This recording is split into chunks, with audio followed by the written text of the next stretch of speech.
The thing is that experts have knowledge, again, in various ways. There's this explicit knowledge.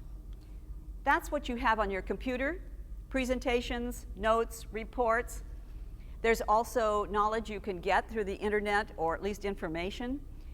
So experts can tell you about that. They can say, let me give you the reports and so forth. But that's not as interesting as these two categories of implicit knowledge, which has not been written down, but the experts can usually articulate them. They're sets of rules. For example, I once asked I was working for the U.S. Department of Treasury, which manages the Secret Service. Not very well recently, but I asked a Secret Service agent to give me an example of a rule of thumb for a newbie. And he said, okay, let me think. Crowd control. One of the first things that we tell them is, don't look for the noisy people in a crowd.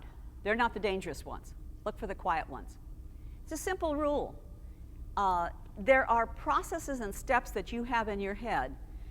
Brian was mentioning the teacher who had some steps that she tried to convey, really had some standards and so forth, that they could articulate in the way of rules of thumb or processes or steps.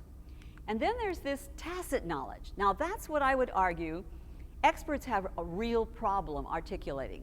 That's when we hear experts say things like, it's intuition. Well, I've been doing it so long.